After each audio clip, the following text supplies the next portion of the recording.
2, 3, 4. Hello everyone, and welcome to the Power of Music Thinking. My name is Christoph Zürn, and this is the podcast for people with a musical heart and a wicked job. We're looking for stories, insights and tools from the big world of music to inspire leaders and followers to listen, tune, play and perform in whatever field you're operating.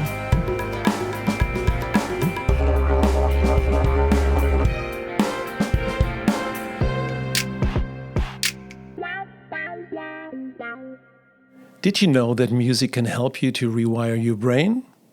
This episode is about the working of music on the brain and behavior. My guest today is Artur Jaschke, neuromusicologist and professor for music-based therapies and interventions at the ArtEZ University of the Arts in Enschede, and he also works at the neonatal intensive care at a hospital in Groningen, the Netherlands. We talk about how you can use music and sound for the advantage of healthcare, well-being, and brain stimulation. We elaborate on themes like empathy and listening to unknown music or music that you might not like in the first place, and the effect on your thinking, and the basics of innovation and improvisation that can also be applied in a business setting. And we also speak about the joy and benefit of learning a musical instrument and the impact it has on the well-being and self-therapy of everyone in a stressed-out, busy workplace. Welcome, Arthur, to the program. Hi, Christoph. Thank you very much for having me. Great to have you. And let's start right with a personal question. What was your first memorable concert or sonic experience that had an impact on you? Well, that's three questions. It's not just one personal question. You're asking me three in one go.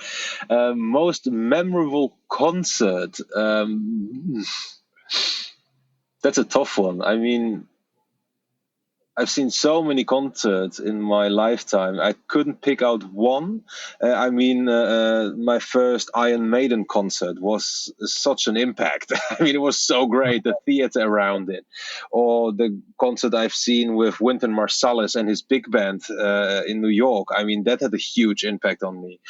Seeing the Concertgebouw Orchestra in Amsterdam playing all symphonies of Mahler, or the opera in Amsterdam playing Wagner, or Alanis Morissette. I mean, I really couldn't say if you ask me about the concert, because they're always so individually special. Deep Purple, AC/DC, Kiss. I mean, you name them, you know. I mean, Johnny Cash. I could continue, you know. I mean, I couldn't have one that had a particular impact. They all had a different impact in terms of experience on me. In terms of first sonic experience that had an impact, I would go as far back as maybe 1 or 2 years old. The singing of my parents to me, just a lullaby, and it's a Polish lullaby that my mother sang to me, and I remember to the day all the words of it, and sometimes it just pops into my head and comes back, you know, and reminds me of those very early days of childhood. So it always played a very, very special role, as you can see. You know, the first memory that I have is already so early, and then all those concerts and being a musician myself on the other side is also something that gives you a lot of impact in how you perceive and do the world, of course, musically. Do you still remember the meaning of the words, the Polish words? Yes, I do remember the meaning of the words. It's like sleep tight, little child. You will, typical lullaby, of course. You will fly to the dreamland across the moon and past the planets. Just sleep well, sleep calm. There's always a safe haven back home, but be free and go away. You know, it's in that direction. I'm asking it because it reminds me on lullabies I heard and by my grandmother, and she was, when she was young, in Indianapolis in America, so that was quite a big journey from Germany. And in the evening we were really keen to hear her sing for us sleeping, and she was singing "I'm coming," and because we were young we didn't understand the words, So we also always wanted to hear Ein Kamin, which means that's a chimney. The chimney. So, these are the nice stories. Years later, you understand, hey, hang on, this was something totally different that we imagined by the sound we heard. So, and great to share also with us your different styles of concerts.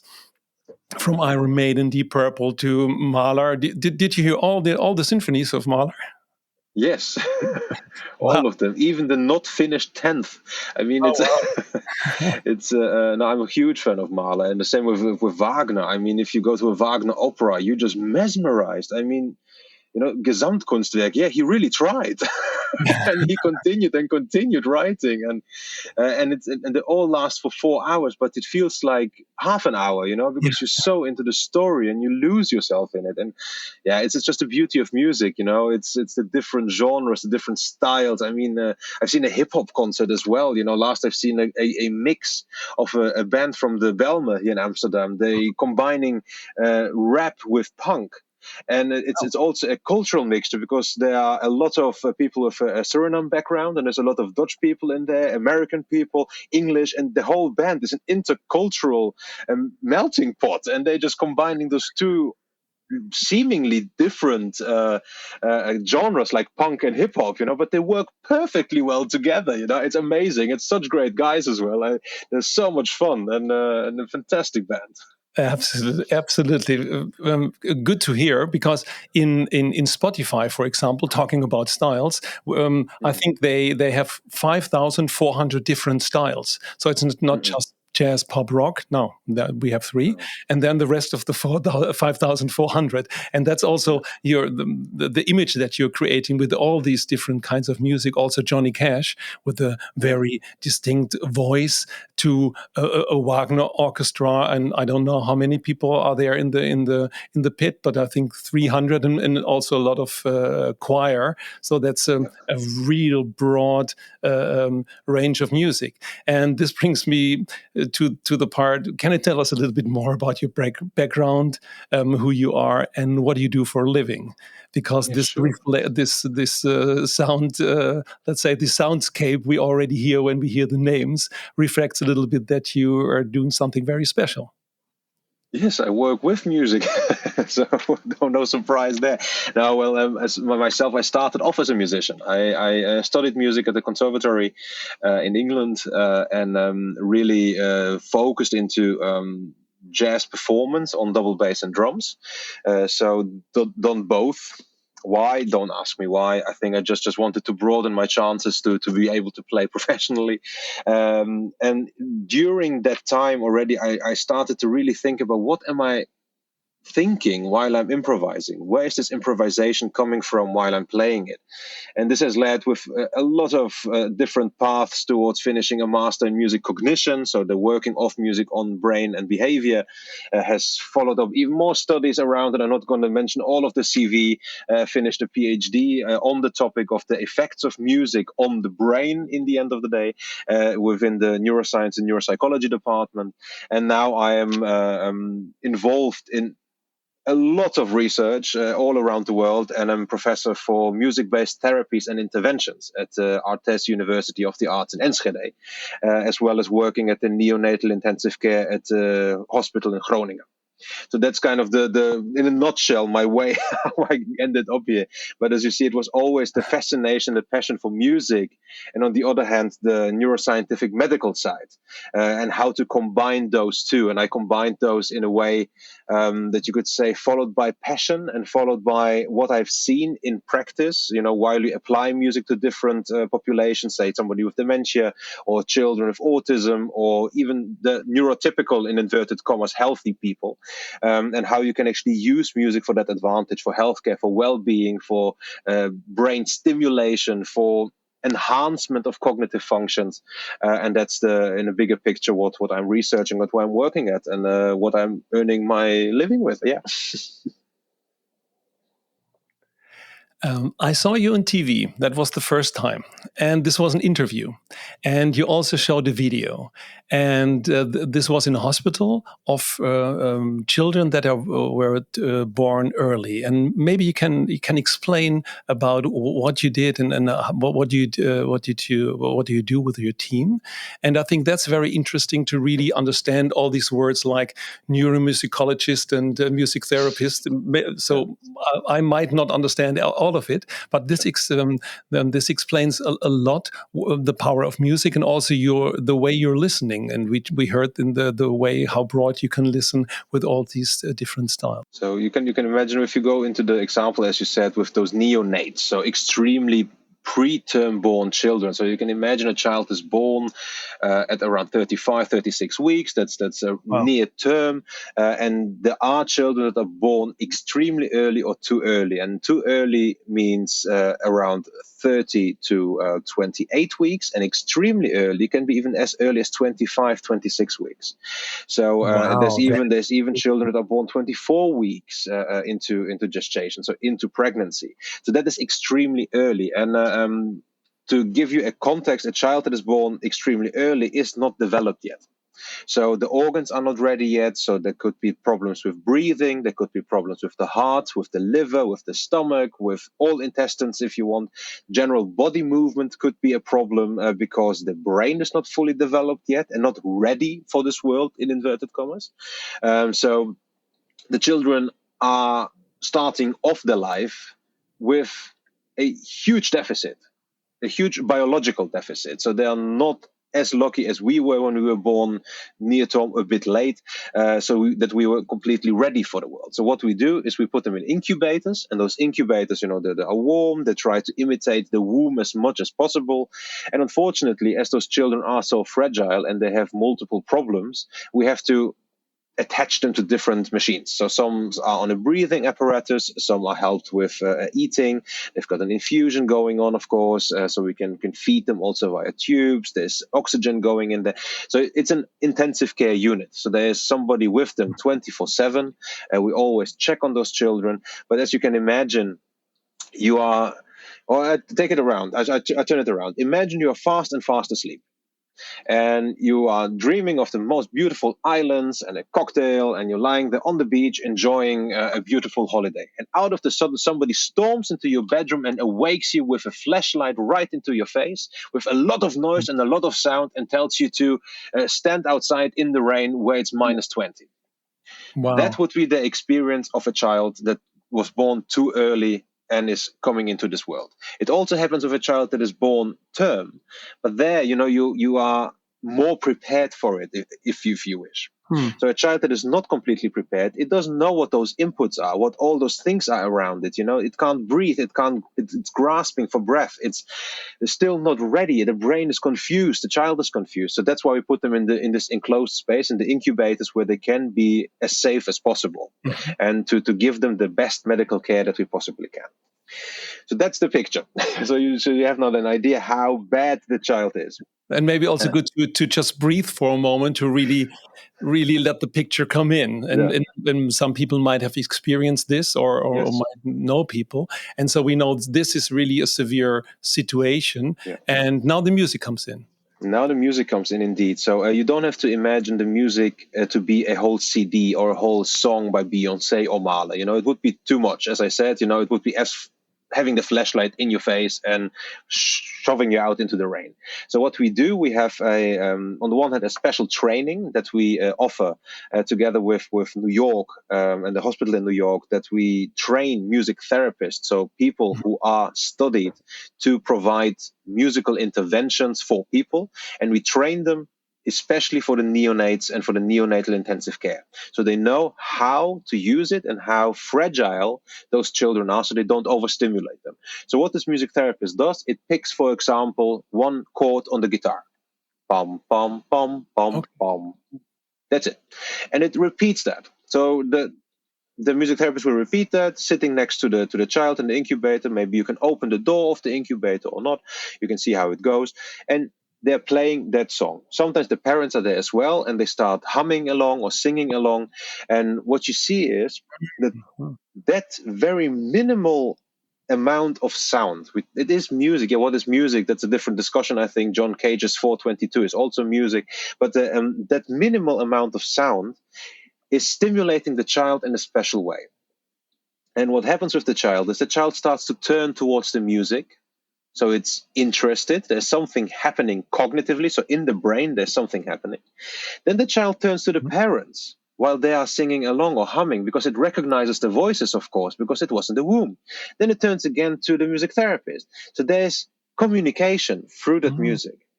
In the meantime, we observe the heart rate, blood pressure, how much oxygen there is in the body and the brain, how the child generally functions, because the monitors are there. It's in an intensive care unit, so we can see all the bodily functions.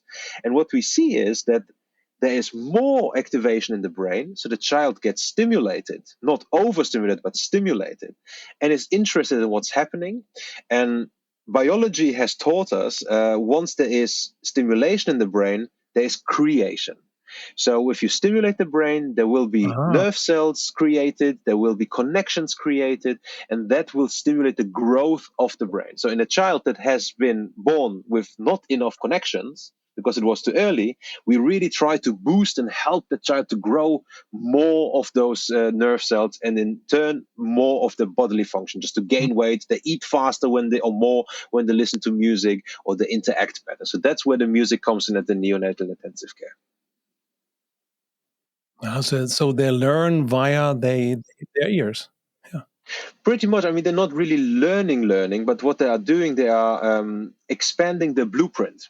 So the blueprint of the brain is not ready yet, and they're continuing building the blueprint with slight stimulations, just to create some more and new connections and new connectivity in the brain that will be necessary later in life to really learn further on. And another byproduct is that it reduces stress in those children. And we could see that by also seeing their blood pressure going down, and even in the stress genes, because we've got certain genes that are stressors, so they are either on or off, and even there we can see that we can turn off stress-related genes. So in terms of epigenetics, we even have an impact on that. So it's de-stressing, really triggering and stimulating brain growth as well as bodily growth, because through the music the sucking reflex is becoming more steady and stronger, so they can gain weight, and once they gain weight they can be discharged early, and the body can recover better, because the child in the neonatal intensive care is extremely light. You're talking 500 grams sometimes, so that's nothing, even less than 500 grams. It fits in the palm of your hand. You can imagine it's that small sometimes. Yeah, that's let's say 5 chocolate bars, or just as a comparison. So that's really big. What kind of instruments, or does instruments have an influence? The kind of instrument? I think you just said guitar, or does it matter? Overall, it doesn't matter. I mean, if we talk about music therapy in adults, it wouldn't matter which instrument you play. In those children, we always have to use something which can be played in different volumes, soft or hard, and also that has a wider range. We could also use a piano, for example, but that's much more difficult to get into an intensive care unit, as you can imagine.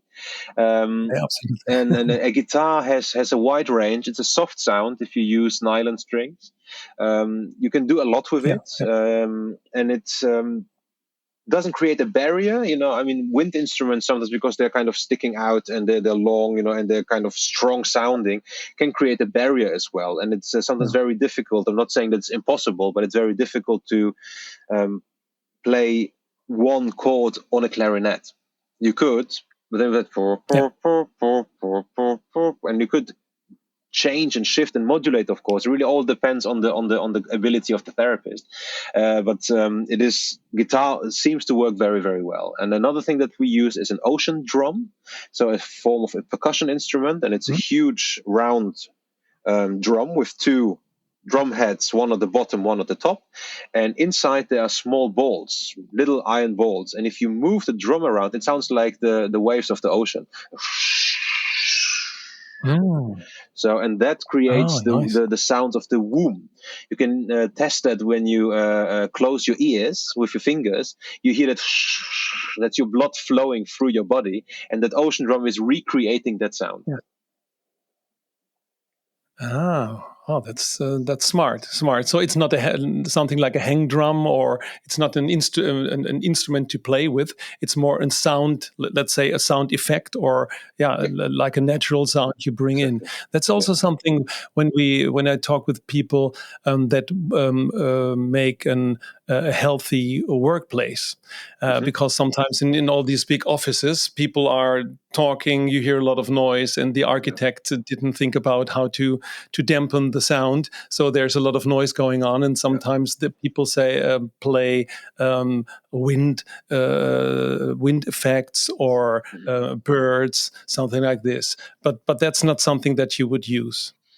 No, again with birds and wind sounds, it's the question is, how much overstimulation can you give? It can very easily. It's such a fine line between under and overstimulating those children, and with an instrument that you can control, it's much easier to really stop or go. To see, okay, I have to change something. If I would just play a bird, I would have to have each individual note of the bird in a keyboard, and then I could make a melody with the bird sound.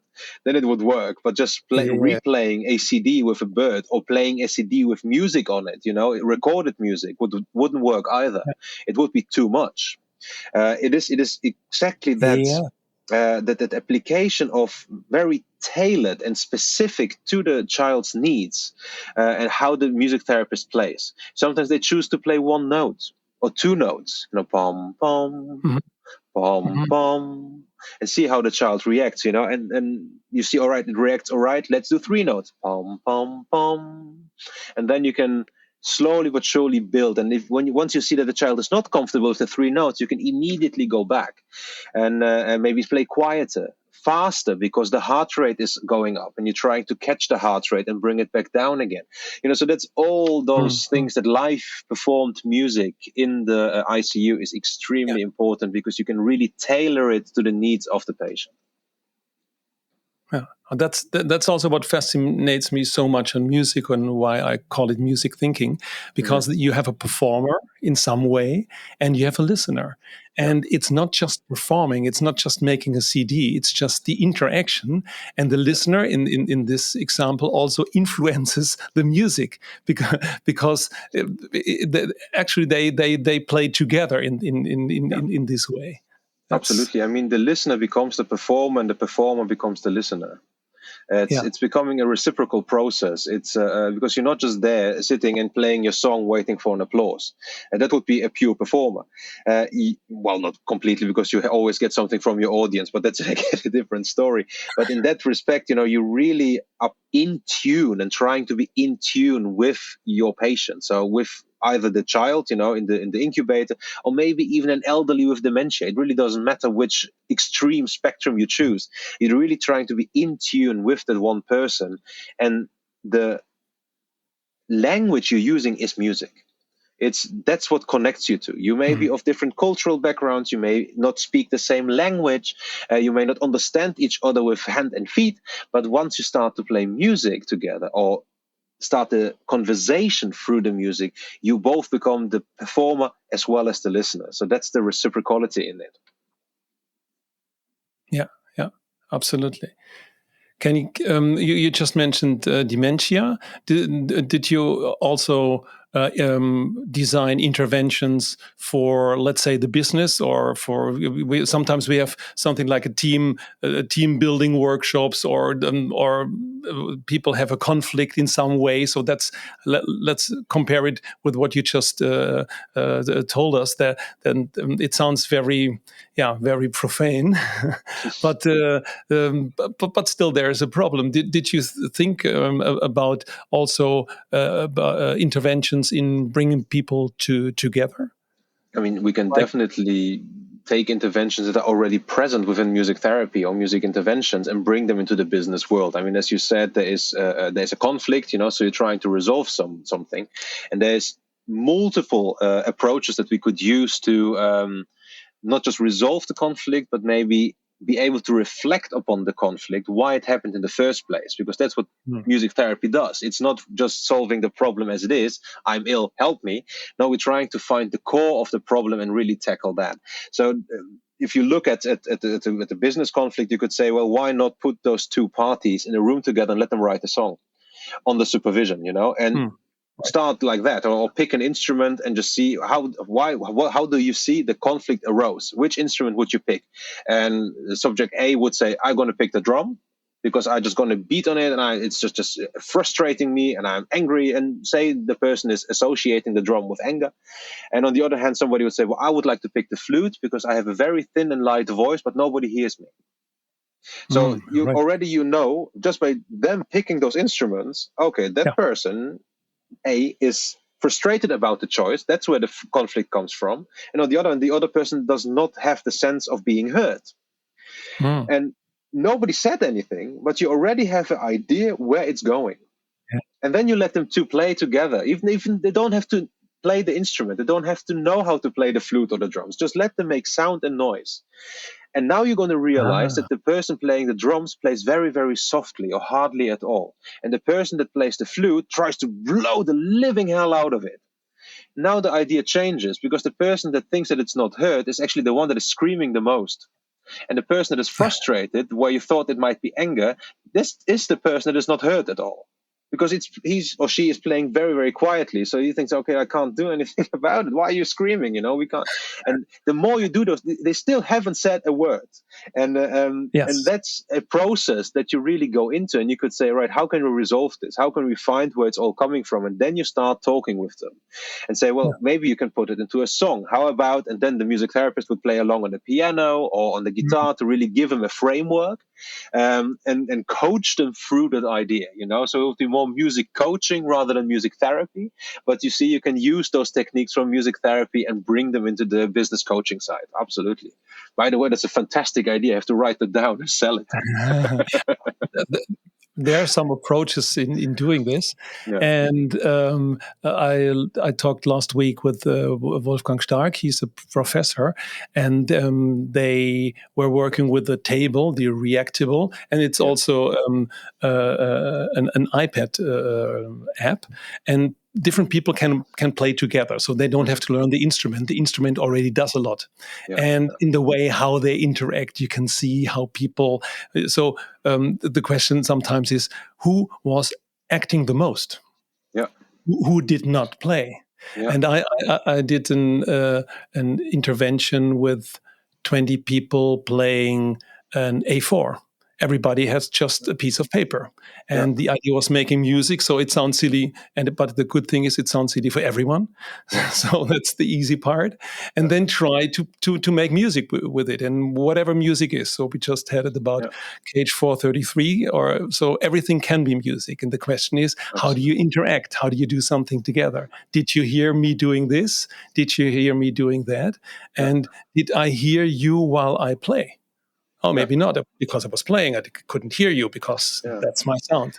So that's the fine line as well. Again, with performing, so you have to listen to each other. Well, there's four forms. Let me rewind it a bit. You've got four forms of music participation: passive listening, active listening, music making, and improvisation. Okay. Passive listening is you sitting in a restaurant, you're having a conversation, there's music in the background, you noticed it when you entered the restaurant, but once you sat down and you have a conversation, you don't hear it.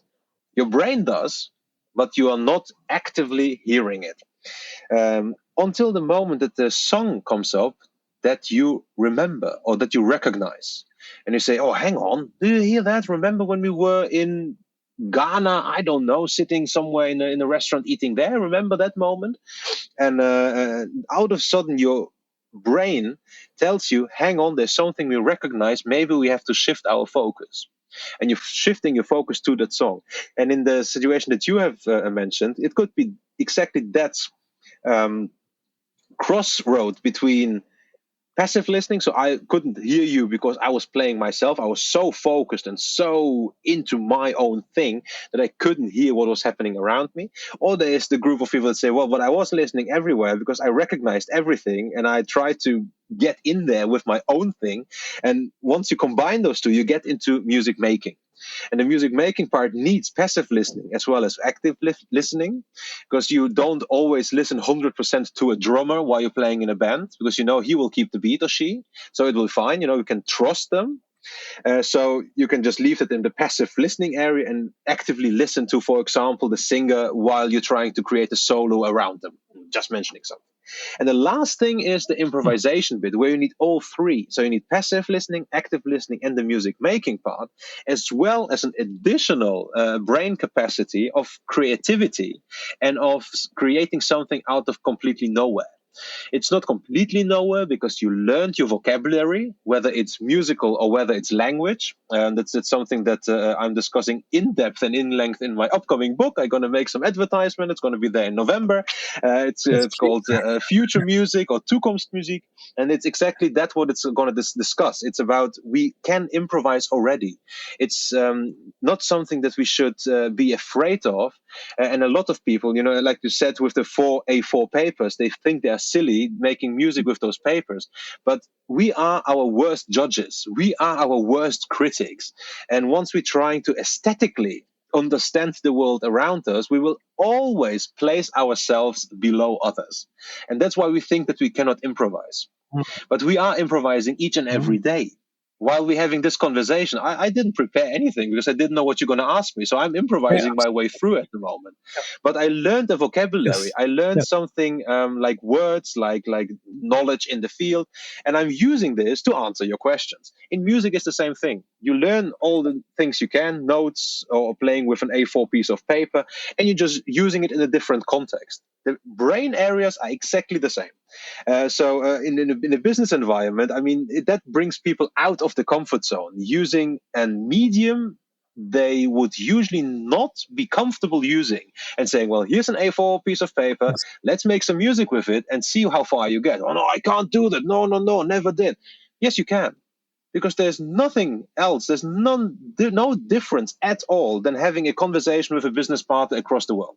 It's exactly the same biological procedure. Yeah, absolutely, absolutely. I wanted to mention this too, because what we're doing has two, two components. You said you didn't prepare, but I would say all your life or your work life is preparation in that sense, and this would count also for me, although I have maybe the first two questions I have written out, and for the rest, let's see what comes. And the interesting part is that when we are in business, we tend not to be good improvisers, or improvisation is just something goes wrong and then we try to fix it. But to learn how to improvise would also be to learn to make some kind of easy talk. Hello, how are you? That's the first thing, and then you say something back, and then a conversation could start. I mean, in business, you have a clear goal, and you have a defined goal in business. I mean, in music, you also have a defined goal, but it seems more laissez-faire. It seems more they're making music together. But to create an improvisation that is so well made takes a lot of effort. And one example would be Miles Davis's Bitches Brew. When they started, and they didn't know nothing. They didn't know where to go, what to play, and it created one of the most outrageously beautiful pieces of music ever written in the modern times. Or look at Ascensions by John Coltrane. They just started with one note. Each had one note, and everybody could choose where they wanted to place it, and that's how it went. And in business, it's the same thing. Because you have a goal, you have an idea, you maybe not have the same idea as your business partner, and I'm not talking about business where you already agreed and you're just signing the contracts to continue, but you are meeting somebody completely new. You have to convince them of your stand, of your idea, where you want to go. But they won't do the same thing because they want to convince you, because everybody wants a win-win situation. Otherwise it wouldn't be business, and you preferably have your situation with slightly more win than the others. Otherwise it wouldn't be business again. But it's exactly the same procedure, because you are going in there with a ready-made vocabulary, but you don't know what to expect from the other person. And the other person has the same thing.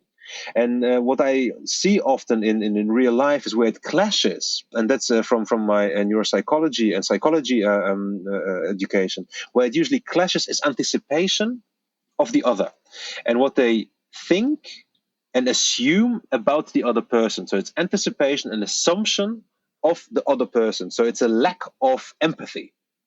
So because you think, well, I think that a person so and so will have that and that idea about business because they're coming from that and that company and that strategy. The other person is exactly the same. So you both enter the room with assumptions, which are always the mother of all F dot dot dot ups. And on the other hand, you think that you know how to convince the other. If you would turn it around and you say, well, I know what I want. I have no idea what the other person wants. Let's find out. We have half an hour meeting. Let's find out in that half hour with a structured dialogue what the other person wants and how we can get the best out of it. And at the end of that meeting, I can guarantee you that you will not only close the deal, but you will also become good partners for the future. Because you starting to understand each other. You show empathetically what you can contribute to the other person's well-being. And that well-being will resonate to your contract that you just signed, and the person happily will pay 10% more for that. And that's I have to frankly admit, I tried it multiple times in lobby situations where I tried to convince people in inverted commas of the importance of music and music therapy on the brain. And they have the assumption that music and music therapy is a hippie thing. It's music. It's a leftish hobby. We can't do it. We can't take it serious. But I don't really? approach those people like, yeah, we hear it a lot. We still hear it a lot, that it's not evidence-based, that there is the evidence that there is not very strong. It's a cultural arty-farty thing. How can it help?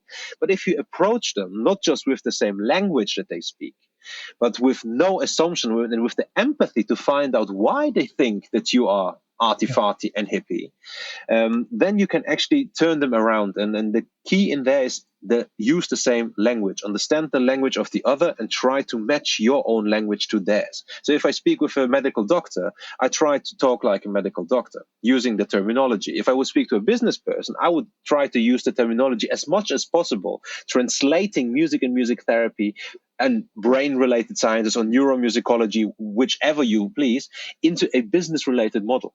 And then you have the conversation. Then they feel included rather than excluded. Then they are part of it, and you convince them that they already were part of it before you started the conversation. The only thing is they didn't know how to find you. And now we are standing much stronger for their benefit.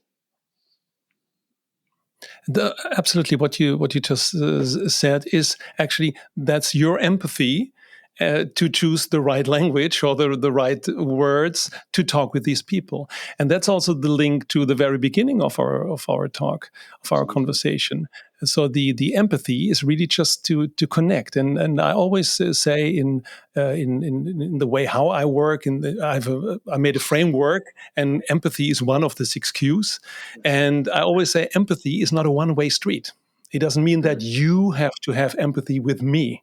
No, we have to find out how can I empathize with you and you with me, and if this is flowing from both sides. And that's exactly what we had in the situation that when the therapist is playing the music and the newborn child is reacting. It's the same when we have business people, or in your example, the drum and the flute.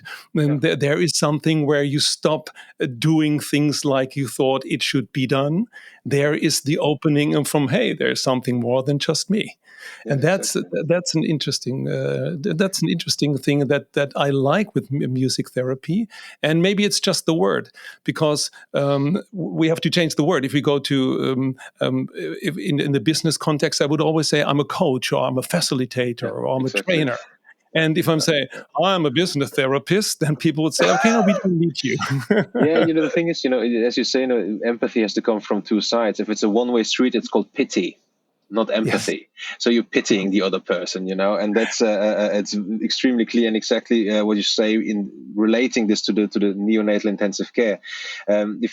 Some adults are not so different from an born child, of a preterm born child. They are not ready yet. They started something where they were not quite sure whether it's going to be the best solution for them. However, they continue because it's the passion, or maybe not even passion, but it's a path that they chose, and they need a certain, not guideline, but they need a framework, as you said it, to be able to operate in there. And if music can give that, and they create and open up your self-esteem, your ideas and your understanding of the world, then that can contribute to how you go and further go along with it, of course. And it's with the terminology, as you said, I'm a business therapist. The problem with therapy is it is extremely cluttered with negative, again, associations and assumptions. Because if you say I'm in therapy, then everybody say, oh, he's got a problem, he's ill, I'm not going to talk to him, he's crazy. Right. That's the first assumption that they will have. But if you say, for example, I'm having music lessons and I'm going to the local music school where I'm following classes, meanwhile you're actually getting therapy there. Yes. Because you have a problem, or maybe not, but you want to try to boost your self-esteem. It's a complete different story. Oh, he's just following music lessons. Well done, mates. You're following lessons. I should pick up the flute again, just to say so. It's the idea that we have in our head about wordings. In business, there's most likely no difference. By saying I'm closing a deal, or we making a deal together, there must be some words as well that have certain weight and certain connotations to them that are either positively or negatively perceived. And once you drop them, the other party will say, all right, no, thank you very much. I'm not going to work with them. So in every profession you have those, and we just have to let go of our pre-made ideas of terms that we think that we understand, but we actually have no idea about. And we don't know what they entail and how deep they really go. And I'm guilty of that myself, of course. We are humans. We all do that. We all have, that's how we understand the world, by making presumptions, assumptions, and then trying to either agree on them or being completely taken aback and saying, oh, hang on, I was wrong. That's how we work as humans, and which is a very interesting trait of humankind. And we destroyed a lot, but we built a lot as well on that, on that path. But that's what you just described. That's also the basis of an improvisation. Not Absolutely. Everything in improvisation is good, and we hear often famous people say, "Oh, and then I made a mistake, and then it changed, and then it became magic because there was a mistake." And that's, so for me, is just an open door to share with people that are looking from a business perspective. And this would also be my question. When we talk about interventions, what would be an intervention that someone could do in the business world that has now some, let's say, resonance with our talk, and say, oh, that's interesting. So, what would be a very low thing that they could give it could try? The first and utmost and most important get is somebody that is trained in coaching musically, because they will guide you through the process, and they will guide you properly through the process. But what you could encourage is to, and that is something that is not really business related or company related, but on each individual person, try new music. Try to listen to music that you have never thought of listening before. Start there. That is so low key, We all should do that much more, because having a certain piece of music or certain artist or certain genre on, say, one particular radio station, every time we're in the car going to work, and we're having this one radio station on. Change it around. Listen to something completely different that you wouldn't ever dream of listening. At first, you will say, well, I really don't like it. But that's just, again, an assumption. Why don't you like it? It could be that after listening to it for 2 days, you still say, well, it's not my cup of tea. It's too hard, or it's too extreme, or it's this or whatever. That's your personal choice. That's fine. But trigger your brain. Try to enhance your vocabulary and try to see how it affects you. Maybe out of a sudden you will discover that Eminem is actually using Beethoven's Third Symphony in one of his songs. And you will say, well, hang on, I always liked Beethoven. Right. I never liked Eminem, or the other way around, and now you see the connection. And that would be something that everybody can do low-key each and every day. I try to do it as much as possible when I to listen to music. I don't just play shuffle, I just try to look for different genres actively and then just press play and see what happens. And I skip through things. No, not feeling like it, not feeling it, but revisit it. save it and come back to it a few days later. Maybe your mood is different.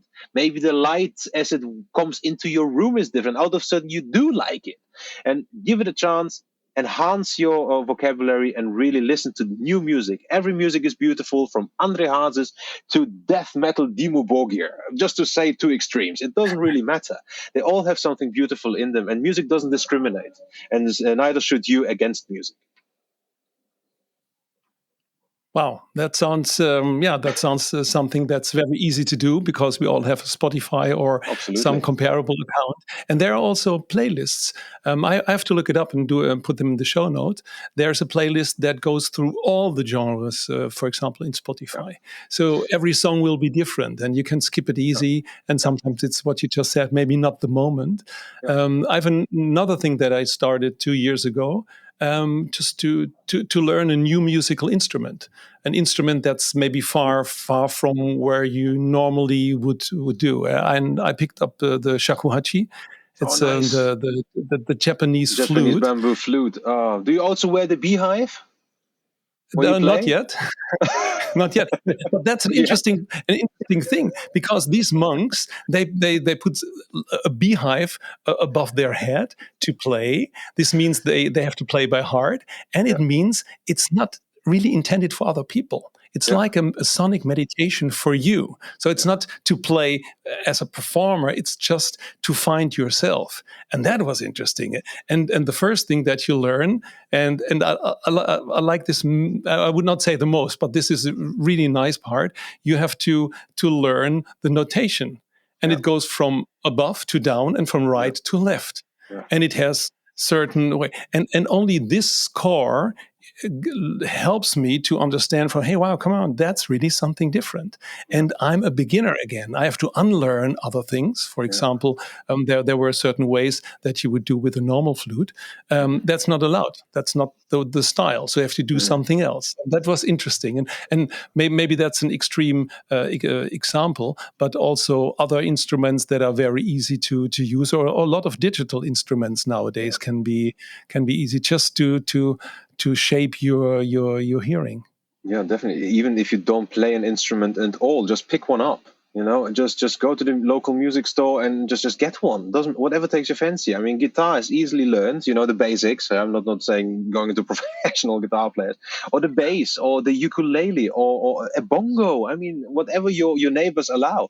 And just pick one up and go through the process of learning an instrument. And if you learn an instrument, take another one and see how you can do that. And that will, again, like in those neonates, create new connections in your brain. It will create new links in your brain, and you will have a headache. You will say, I can't do this, and you will have to persevere, and you will have to push through. And in the end, after a few years, you will say, look at that, I can actually play a song while somebody else is singing with me, and it's going to grow and grow and grow, and you will really, really boost your brain with that, much more than with any application that you can download that says that you're going to train your brain with.